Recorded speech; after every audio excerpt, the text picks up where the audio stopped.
اب جس کی نماز احسان والوں کی نماز ہے، یعنی پڑھ کے پھدکتا ہے میں نمازی میں نمازی میں نمازی، ٹھکانہ نہ طہارت کا نہ وضو کا نہ کچھ کا۔ اب احسان والی نماز کون سی ہے؟ جو واقعی نماز ہے، تو اس کو اللہ کے رسول نماز لانے والے نبی نے فرمایا ان تعبد اللہ کأنک تراہ فإن لم تکن تراہ فإنہ یراک، کہ عبادت ایسے کر گویا تو خدا کو دیکھ رہا ہے۔ سبحان اللہ سبحان اللہ۔ عبادت ایسے کر گویا تو خدا کو دیکھ رہا ہے۔ یہ منزل سب کو نصیب نہیں، یہ خواص کی منزل ہے، لیکن عوام کی یہ منزل ہو سکتی ہے۔ اگر تجھے یہ منزل نصیب نہیں، فَإِن لَمْ تَكُنْ تَرَاهُ كَأَنَّكَ تَرَاهُ، اگر یہ منزل تجھے کہ تو خدا کو دیکھے یہ منزل تجھے نصیب نہیں، تو فَإِن لَمْ تَكُنْ تَرَاهُ، خدا تجھے دیکھ رہا ہے، فَإِنَّهُ يَرَاكَ، اور وہ تو تجھے دیکھ ہی رہا ہے۔ اب دھیان دینا، صرف سمجھانے کے لیے ملانے کے لیے نہیں، اگر سیٹھ دیکھ رہا ہو تو مزدور بولو صحیح صحیح کام کرتا ہے کہ نہیں کرتا؟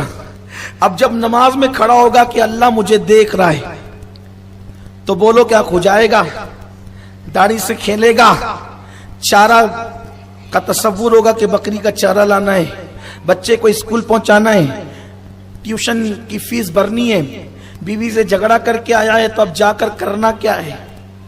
یہ سب تو آپ کی نماز ہے۔ حضور فرماتے لا صلاۃ الا بحضور القلب، اس کی نماز ہی نہیں ہے جس کا دل حاضر نہیں۔ مسجد کو جسموں میں لانے والوں، یہ نماز کبھی کام نہیں آئے گی، یہ تو بددعا دیتے ہوئے جاتی ہے نماز۔ اور جو نماز تم پڑھتے ہو، اب نماز کون سی پڑھیں؟ نماز حقیقت میں کون سی نماز ہے؟ قرآن کہتا ہے قد افلح المؤمنون الذین هم فی صلاتہم خاشعون، وہ بندے کامیاب ہو گئے جو اپنی نمازوں میں گڑ گڑاتے ہیں۔ اب بس اسی پر بات ختم ہوگی۔ نماز تو ہم پڑھ رہے ہیں، لیکن نماز پڑھیں کیسے؟ کون سی نماز پڑھیں؟ رسول اللہ نے جیسی پڑھی ہے ان کے مطابق، ان کے طریقے کے مطابق پڑھیں۔ اولیاء اللہ نے صحابہ نے جیسی پڑھی ویسے پڑھے۔ دیکھو اپنی نماز کیسی ہے۔ نماز میں ہاتھ اٹھایا، دل کے اندر غرور لایا، دل کے اندر تکبر کا سودا سمایا، دماغ کے اندر تکبر کا سودا سمایا، یہ نماز کبھی کامیاب نہیں کر سکتی۔ کیسے کرے؟ اللہ اکبر زبان سے کہے اور دل میں یہ تصور کرے کہ اللہ کے سوا کوئی بڑا نہیں ہے، میں بڑا نہیں ہوں، بڑا اللہ ہے۔ کون بڑا ہے؟ بڑا اللہ ہے۔ اور اس کے بعد جب اللہ اکبر کہے، اللہ اکبر، یہ اللہ اکبر کیوں کہتے ہیں آپ کو پتا ہے؟ اس کی بہت سی حکمتیں ہیں۔ یہ بغیر ہاتھ اٹھائے بھی تو اللہ اکبر ہو سکتا تھا، یہ ہاتھ اٹھا کے کیوں ہوتا ہے؟ جب کوئی ڈوبنے والا ڈوبتا ہے نا تو وہ ہاتھ اٹھا دیتا ہے، گویا کہ وہ بتاتا ہے اللہ اب تیرے سوا میرا کوئی سہارا نہیں۔ تو ڈوبنے والا ہاتھ اٹھا کر کہتا ہے تیرے سوا میرا کوئی سہارا نہیں، اور نماز پڑھنے والا ہاتھ اٹھا کر کہتا ہے میں نے پوری دنیا سے ہاتھ اٹھا دیا، بچوں سے ہاتھ اٹھا دیا، بیوی سے ہاتھ اٹھا دیا، کاروبار سے ہاتھ اٹھا دیا، سب سے ہاتھ اٹھا دیا۔ آج تیرے در پہ کھڑا تیرا مہمان بن کر صرف تو میرا ہے اور میں تیرا ہوں، بس یہی رشتہ ہے، باقی سارے رشتے اپنی جگہ ہے۔ میرے آقا علیہ السلام کے پیارے دیوانوں، کیسی نمازیں پڑھی جاتی تھی؟ نمازوں میں گڑ گڑانے کا حکم ہے، اللہ کے خوف سے رونے کا حکم ہے۔ جب سورہ فاتحہ پڑھو الحمدللہ رب العالمین تو تصور کرو رب العالمین کی شان کیا ہے، الرحمن الرحیم، تصور کرو وہ رحمان اور رحیم کی شان کیا ہے۔ اللہ وَإِيَّاكَ نَعْبُدُ وَإِيَّاكَ نَسْتَعِينُ، ہم تجھی کو پوجتے، تیری عبادت کرتے ہیں اور مدد بھی تجھی سے طلب کرتے ہیں۔ تصور کرو کہ اس کی شان کیا ہے، عطا کی، اس کی سخا کی شان کیا ہے۔ آئیے اللہ اکبر، اپنی نماز تو مسجد کی ڈیزائن دیکھنے میں ختم ہو جاتی ہے، کون کیا کر رہا ہے، کس کی انگلی لگی ہے پیٹ زمین سے، انگلیوں کے پیٹ کس کے زمین سے لگے، کس کے اٹھے ہوئے، امام صاحب کیا کر رہے ہیں، بازو والا کیا کر رہا ہے، پیچھے والا کیا کر رہا ہے، یہ اپنی نماز کا حال ہے۔ لیکن سنیے بہت پیاری سی بات آئی یاد، ایک بہت بڑے بزرگ آج سے 900 سال پہلے، ان کا نام ہے امام محمد ابن محمد الغزالی۔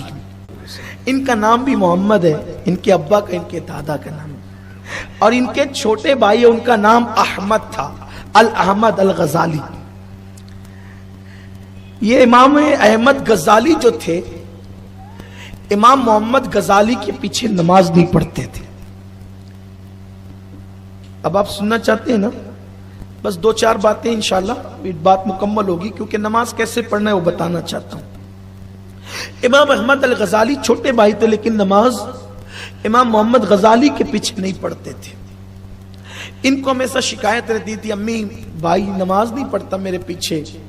لوگ سوچیں گے نا کہ کچھ غلط دیکھا ہوگا اپنے بھائی کا، اس لیے نہیں پڑھتا ہے، لوگ شک میں پڑ جائیں گے، شکوک۔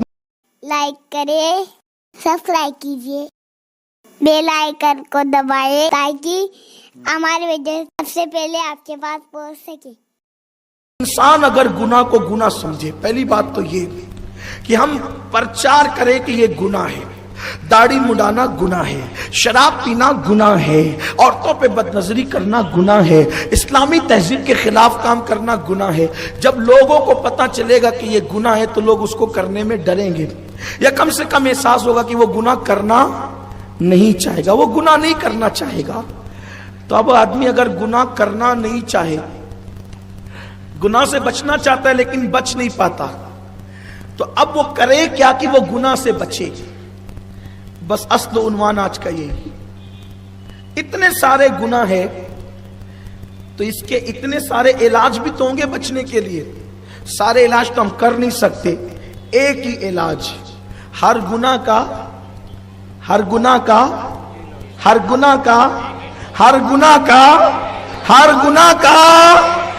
ایک ہی علاج۔ کیا؟ قرآن کہتا ہے ان الصلاۃ تنہا